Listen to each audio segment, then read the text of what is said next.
Students welcome to den class 98। हम लोग पढ़ रहे हैं सुगम गणित भाग 3 कक्षा 8 के लिए। पिछले क्लास में हम चैप्टर 10 अंकगणित को समाप्त कर चुके हैं। आज हम शुरू करेंगे चैप्टर 11 चतुर्भुजों को समझना। तो चतुर्भुज किसे कहते हैं, चलिए देखते हैं। चतुर्भुज वह बंद समतल चित्र है, बंद समतल चित्र है जो चार रेखाखंडों से मिलकर बना हो। चार रेखाखंडों से मिलकर जो बना होगा उसको कहेंगे चतुर्भुज। ए बी, यहाँ पर ए बी एक रेखाखंड है, बी सी एक रेखाखंड है, A B B C C D और डी ए चार रेखाखंडों को मिलाकर एक चतुर्भुज बना है ए बी सी डी। ठीक है। और ए सी और बी डी को कहा जाता है विकर्ण। जो सम्मुख शीर्षों का जो मिलान रेखा होता है उसको कहा जाता है विकर्ण। अब पढ़ लेंगे कि सम्मुख शीर्षों के युग्म में सम्मुख शीर्ष कौन कहलाते हैं। तो सम्मुख मतलब कि सामने का। तो ए के सामने क्या है, सम्मुख शीर्ष सी है, और बी का सम्मुख शीर्ष डी है। इसी तरह सम्मुख भुजाओं के युग्म में, तो युग्म मतलब जोड़ा। एक ए बी का सामने की भुजा क्या है, सी डी, और बी सी के सामने की भुजा ए डी क्या है, सम्मुख भुजाओं के युग्म है। इसी तरह सम्मुख यदि कोण रहेगा तो सम्मुख कोण कौन हो जाएगा, कोण बी का सम्मुख कोण सामने का कोण कोण डी, और कोण ए का सामने का कोण कोण सी। एंगल को कैसे, कोण को कैसे पढ़ते हैं। मान लीजिए बी को पढ़ना है, कोण बी को पढ़ना है तो बी को बीच में रखेंगे, ए बी सी इस तरह से पढ़ेंगे, ए बी सी। सी को पढ़ना है तो बी सी डी, जिसको पढ़ना है उसको बीच में रखते हैं। ये हो गया सम्मुख भुजा समझ गए, सम्मुख कोण समझ गए। सम्मुख सी डी में पी जो है, इसके जो अंदर का क्षेत्र है, पी जो है आंतरिक क्षेत्र का ये बिंदु है। इसमें जितना भी बिंदु है इसको, ये सब आंतरिक क्षेत्र का बिंदु है। ठीक है। और इसके जो बाहर जो भी बिंदु है, क्यू जैसे क्यू है, ये बहिर्भाग का एक बिंदु है। तो इतना हम लोग समझ लिए। अब पढ़ेंगे विशेष प्रकार के चतुर्भुज। चतुर्भुज के बारे में पढ़ेंगे, कैसे कैसे किस तरह से कितने प्रकार के चतुर्भुज होते हैं। तो पहला है समलंब चतुर्भुज। समलंब चतुर्भुज यह वह चतुर्भुज है जिसकी कोई दो आमने सामने की भुजाएं समानांतर हो। दो भुजाएं केवल समानांतर हो, कोई दो भुजाएं, जैसे ए डी और बी सी समानांतर है और ए बी यहाँ पर और सी डी समानांतर नहीं है, लेकिन कोई दो आमने सामने की भुजाएं समानांतर होगी तो ये समलंब चतुर्भुज कहा जाएगा। चित्र में ए बी सी डी एक चतुर्भुज है जिसकी भुजाएं ए डी जो है बी सी के समानांतर है, तो इसलिए ए बी सी डी एक क्या है, समलंब चतुर्भुज है। जो दो भुजाएं असमानांतर हैं, ये इधर जा रहा है इधर जा रहा है, तो असमानांतर हो गया। तो ए बी और डी सी इसको कहते हैं तिर्यक भुजाएं कहते हैं। और ए एल जो भुजा बी सी पर लंब डाला जाता है, तो ए एल जो इसको कहते हैं समलंब की ऊंचाई कहा जाता है। अब पढ़ेंगे दूसरा है समानांतर या समांतर चतुर्भुज। समांतर चतुर्भुज या समानांतर चतुर्भुज एक ही को बोला जाता है। यह वह चतुर्भुज है जिसके आमने सामने की भुजाएं समानांतर होती है। जैसे ए बी के समानांतर सी डी हो गया और ए डी के समानांतर बी सी हो गया। समलंब चतुर्भुज में क्या था कि केवल दो भुजाएं समानांतर होती थी, और समानांतर चतुर्भुज में सभी आमने सामने की भुजाएं, ये ए बी के समानांतर सी डी और ए डी के समानांतर बी सी, इसको बोला जाता है समानांतर चतुर्भुज। समानांतर चतुर्भुज के बारे में और आगे पढ़ेंगे, इसका गुण पढ़ेंगे, प्रमेय पढ़ेंगे इसके बारे में। आयत तो सभी लोग जानते होंगे कि यह वह समानांतर चतुर्भुज जिसका प्रत्येक कोण समकोण होता है। यह प्रत्येक कोण समकोण है, इसको आयत कहा जाता है। और वर्ग भी जानते हैं, यह वह आयत है जिसकी चारों भुजाएं की माप आपस में बराबर हो। चारों भुजाएं की माप बराबर हो और प्रत्येक कोण समकोण हो, तो इसको वर्ग कहते हैं। ये हो गया, चार तरह का हो गया। पांचवा तरह का है सम चतुर्भुज। सम चतुर्भुज किसको कहते हैं, यह वह समानांतर चतुर्भुज है जिसकी सभी भुजाएं बराबर हो किंतु जिसका कोई भी कोण समकोण नहीं हो। यदि कोण समकोण हो जाएगा तो क्या हो जाएगा, वर्ग हो जाएगा। लेकिन सम चतुर्भुज में कोई भी कोण समकोण नहीं हो लेकिन चारों भुजाएं बराबर हो, तो इसको सम चतुर्भुज कहा जाएगा। या इसको एक और नाम से जाना जाता है विषम कोण सम चतुर्भुज।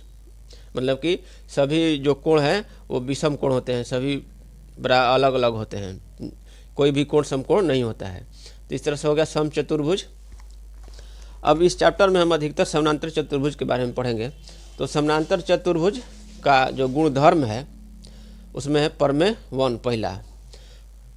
पहला प्रमेय है कि समानांतर चतुर्भुज की सम्मुख भुजाएं बराबर होती हैं। ये पहला प्रमेय है, इसको याद रखना है कि आगे क्वेश्चन में ये हमको सॉल्व करने में हेल्प करेगा। तो ये हो गया प्रमेय 1, समानांतर चतुर्भुज की सम्मुख भुजाएं बराबर होती हैं। यदि सम्मुख भुजाएं बराबर नहीं होगी ना तो समानांतर होगा ही नहीं। तो ये हो गया पहला प्रमेय। AB बराबर CD है और AD बराबर BC है। AD बराबर ये BC है, तो ये सम्मुख भुजाएं जो हैं ये बराबर होती हैं। और ये AB समानांतर है CD के और AD समानांतर है BC के। प्रमेय 1 हो गया। प्रमेय दूसरा क्या कह रहा है कि समानांतर चतुर्भुज के सम्मुख कोण बराबर होते हैं। ये जो सम्मुख कोण हैं आपको पहले बताए हैं कि सम्मुख कोण किसे कहा जाता है। तो कोण A का सम्मुख कोण कोण C, तो कोण A बराबर हो जाएगा कोण C और कोण B बराबर हो जाएगा कोण D। तो इस तरह से प्रमेय दूसरा हो गया कि समानांतर चतुर्भुज के सम्मुख कोण बराबर होते हैं। तीसरा प्रमेय है समानांतर चतुर्भुज के विकर्ण एक दूसरे को समद्विभाजित करते हैं, माने बराबर बराबर भागों में काटते हैं। यहाँ पर समानांतर चतुर्भुज के जो विकर्ण हैं AC और BD एक दूसरे को यहाँ पर O बिंदु पर काट रहे हैं, तो OA बराबर OC होगा और OB बराबर OD होगा। माने कि एक दूसरे को समद्विभाजित करते हैं एक दूसरे को। ये हो गया प्रमेय 3 हो गया। इसमें यहाँ पर विकर्ण AC और BD एक दूसरे को समद्विभाजित करते हैं, यानी बराबर बराबर भागों में काट देते हैं। तो AO बराबर OC और OB बराबर OD हो गया। ये हो गया प्रमेय नंबर 3। अब है एक गुणधर्म है, 3 गुणधर्म पढ़े प्रमेय पढ़े समानांतर चतुर्भुज का, और एक गुणधर्म पढ़ लेते हैं समचतुर्भुज का भी। तो समचतुर्भुज का प्रमेय 4 नंबर है। समचतुर्भुज के विकर्ण जो एक दूसरे को समकोण पर समद्विभाजित करते हैं। एक दूसरे को समकोण यानी 90 डिग्री पर काटते हैं और समद्विभाजित करते हैं, मतलब कि बराबर बराबर भागों में काट देते हैं। यहाँ पर जो है कोण AOB सभी जो कोण है ये सभी जो कोण है ये 90-90 डिग्री के बराबर है। सभी कोण 90-90 डिग्री के बराबर है तथा समद्विभाजित करते हैं, मतलब कि AO बराबर OC तथा BO बराबर OD। अच्छा, प्रमेय किसको कहते हैं ये जान लेते हैं कि प्रमेय आखिर किसको कहते हैं। तो ऐसा कथन जिसे प्रमाण द्वारा सिद्ध किया जा सके, जिसको प्रमाण देकर सिद्ध किया जा सके उसको प्रमेय कहते हैं। और प्रमेय सार्वजनिक सत्य होते हैं, हमेशा सत्य होते हैं, इसको कोई काट नहीं सकता है। तो इस तरह से हम लोग इस चैप्टर का इंट्रोडक्शन कर लिए। अब देखते हैं प्रश्नमाला 11A। प्रश्नमाला आपका 11A, प्रश्नमाला 11A का पहला क्वेश्चन देखते हैं। पेज नंबर है 191। इसका पहला क्वेश्चन देखते हैं। सही कथन को चिन्हित कीजिए। जो सही कथन है वह उसको चिन्हित करना है। तो अभी जो हम लोग पढ़े हैं उसी पर आधारित है। कोई भी समानांतर चतुर्भुज एक समचतुर्भुज होगा। अभी हम लोग पढ़े हैं समचतुर्भुज के बारे में कि समचतुर्भुज के विकर्ण एक दूसरे को समकोण पर समद्विभाजित करते हैं। तो इस तरह से यहाँ पर कौन सा ऑप्शन हो जाएगा। कोई भी समानांतर चतुर्भुज एक समचतुर्भुज होगा, विकर्ण बराबर हो ये तो नहीं होगा, और ये प्रत्येक कोण समानांतर तो समकोण तो होगा नहीं, और प्रत्येक कोण न्यून कोण ये भी नहीं होगा। तो यहाँ पर पढ़े हैं क्या कि समचतुर्भुज के विकर्ण एक दूसरे को समकोण पर समद्विभाजित करते हैं। तो विकर्ण जो है परस्पर लंब हो, इसका दूसरा आंसर हो जाएगा, दूसरा ऑप्शन इसका आंसर हो जाएगा। दूसरा क्वेश्चन है वह चतुर्भुज जिसकी चारों भुजाएं परस्पर समान हो किंतु कोई कोण समकोण न हो निम्नलिखित में क्या कहलाता है। अभी हम लोग पढ़े हैं कि चारों भुजाएं परस्पर समान हो, या तो वर्ग हो सकता है या तो समचतुर्भुज हो सकता है, लेकिन किंतु कोई कोण समकोण नहीं हो। और यदि कोण समकोण हो जाएगा तो वर्ग हो जाएगा, लेकिन यहाँ पर कोई कोण समकोण न हो। तो अभी पढ़े हैं समचतुर्भुज के बारे में। यह वह समानांतर चतुर्भुज सभी भुजाएं बराबर किंतु जिसका कोई भी कोण समकोण न हो क्या कहलाता है, समचतुर्भुज। तो यहाँ पर ऑप्शन नंबर हो जाएगा 4 हो जाएगा समचतुर्भुज। तीसरा क्वेश्चन है यदि किसी समानांतर चतुर्भुज की सभी भुजाएं बराबर हो, समानांतर चतुर्भुज है, मान लीजिए समानांतर चतुर्भुज है और सभी भुजाएं बराबर हो तथा एक कोण समकोण हो। तो एक यदि सभी भुजाएं बराबर हैं तो सभी कोण भी बराबर ही होंगे। तो एक कोण समकोण है, इसका मतलब कि जो है सभी कोण 90 डिग्री है। और सभी भुजाएं बराबर हैं और सभी जो कोण है वो 90 डिग्री हो गया तो क्या हो जाएगा, वर्ग हो जाएगा। सभी भुजाएं बराबर हो जाए और एक कोण समकोण है तो वर्ग ही होगा।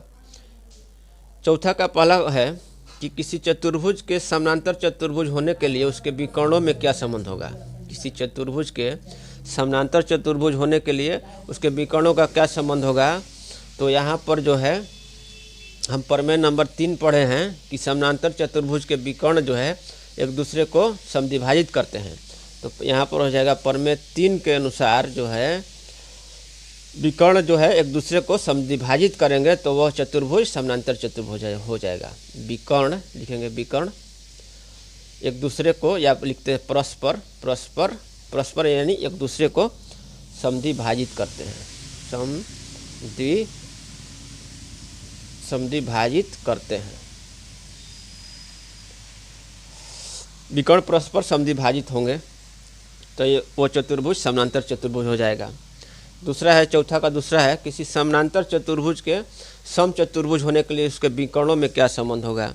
तो अभी प्रमेय नंबर 4 पढ़े हम लोग क्या कि समचतुर्भुज के विकर्ण एक दूसरे को समकोण पर समद्विभाजित करते हैं।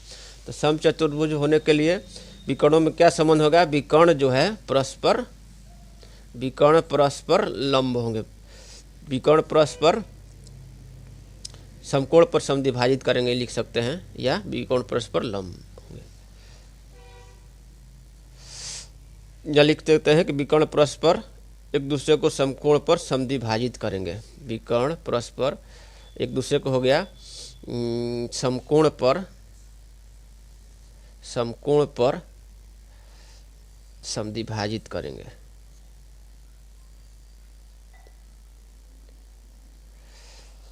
चौथा का हो गया दूसरा। अब 5वां नंबर क्वेश्चन देखते हैं।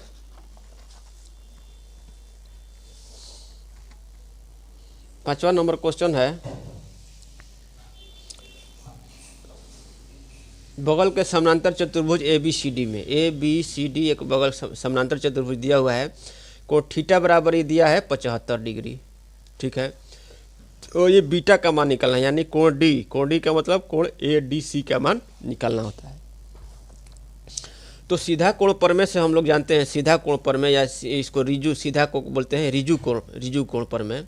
रिजु कोण प्रमेय बताता है कि सभी रिजु कोण जो होते हैं 180 डिग्री होते हैं। कोई भी ये सरल रेखा है तो ये इस पर जो ये एंगल जो बनेगा वो 180 डिग्री का बनेगा, ये टोटल एंगल। तो इस तरह से थीटा प्लस थीटा है, थीटा प्लस ये हो जाएगा कोण, कौन है ये कोण ABC। ये कोण जो है ये कोण ये थीटा प्लस ABC बराबर एंगल ABC बराबर क्या होगा 180 डिग्री होगा। तो थीटा बराबर यहाँ पर दिया है 75 डिग्री प्लस कोण ABC बराबर 180। तो कोण ABC बराबर कितना हो जाएगा 180 माइनस 75 बराबर हो जाएगा 105 डिग्री, ठीक है। अब दूसरा प्रमेय अभी पढ़े हैं कि समानांतर चतुर्भुज के इधर है कि समानांतर चतुर्भुज के प्रमेय नंबर 2 पढ़े हैं, समानांतर चतुर्भुज के सम्मुख कोण जो है बराबर होते हैं। तो एंगल जो ABC का सम्मुख कोण कौन है, एंगल ADC बीटा है। तो यहाँ लिख देंगे कि प्रमेय जो है प्रमेय समानांतर चतुर्भुज के सम्मुख कोण बराबर होते हैं के अनुसार एंगल कोण ABC बराबर हो जाएगा कोण B बराबर क्या हो जाएगा ADC, कोण ADC। तो ये कोण ABC बराबर कितना है यहाँ पर 105 डिग्री बराबर हो जाएगा। कोण ADC मतलब बीटा है, तो बीटा बराबर हो जाएगा 105 डिग्री। यही आपका आंसर हो गया। छठा क्वेश्चन देखते हैं। छठा क्वेश्चन है, किसी समानांतर चतुर्भुज का एक कोण जो है 80 डिग्री माप का है, इसके शेष कोणों की माप ज्ञात करना है। एंगल D है जो 80 डिग्री है, तो बाकी कोणों का माप ज्ञात करना है। तो प्रमेय 2 के अनुसार कि समानांतर चतुर्भुज के सम्मुख कोण बराबर होते हैं। इसके अनुसार ये कोण जो है ए डी सी बराबर क्या होगा, इसके सम्मुख कोण ये कोण ए बी सी बराबर कोण ए बी सी बराबर हो जाएगा 80 डिग्री हो जाएगा। कोण ए बी सी निकल गया, ये 80 डिग्री हो गया। अब हम जानते हैं क्या, हम जानते हैं कि समानांतर चतुर्भुज के आसन कोण के बारे में बताए हैं आपको, कोण डी और कोण सी। चतुर्भुज के आसन, ये भी एक प्रमेय ही है, आसन कोण का योग होता है 180 डिग्री होता है, 180 डिग्री होता है। इस तरह से ये एंगल और ये एंगल आसन कोण बताए हैं किसको कहते हैं, ये हो गया सम्मुख कोण, ये हो गया आसन कोण। कोण ए डी सी प्लस कोण डी सी बी, कोण या बी सी डी जो भी बोले, कोण डी सी बी बराबर हो जाएगा 180 डिग्री। तो कोण ए डी सी यहाँ से कितना है 80 डिग्री, 80 डिग्री प्लस कोण डी सी बी बराबर हो जाएगा 180। तो इस तरह से कोण डी सी बी बराबर हो जाएगा 180 माइनस 80 हो जाएगा 100 डिग्री। कोण डी सी बी जो है 100 डिग्री आ गया, ये हो गया 100 डिग्री। अब चूंकि जानते हैं कि समानांतर चतुर्भुज के सम्मुख कोण बराबर होते हैं, यहाँ पर में 2 है यहाँ पर, इससे तो समानांतर चतुर्भुज सम्मुख कोण बराबर होते हैं, उसके अनुसार हो जाएगा कोण डी सी बी बराबर हो जाएगा कोण डी सी बी बराबर हो जाएगा कोण डी ए बी बराबर ये 100 डिग्री हो गया। तो इस तरह से हम सभी कोण ज्ञात कर लिए। ठीक है, कोण ए बराबर कितना आया 100 डिग्री, कोण बी बराबर 80 डिग्री है, और कोण सी बराबर 100 डिग्री है, और कोण डी बराबर 80 डिग्री तो पहले से ही दिया हुआ है। इस तरह से हम सभी शेष कोणों की माप ज्ञात कर लिए। तो इस तरह से हम इस क्लास में 11 का जो है 6 नंबर तक क्वेश्चन सॉल्व कर लिए, 6 नंबर तक क्वेश्चन सॉल्व कर लिए। इंट्रोडक्शन में ज़्यादा समय चल गया, आगे हम 7 से, अगले क्लास में हम 7 से पढ़ाएंगे आगे। तब तक के लिए धन्यवाद।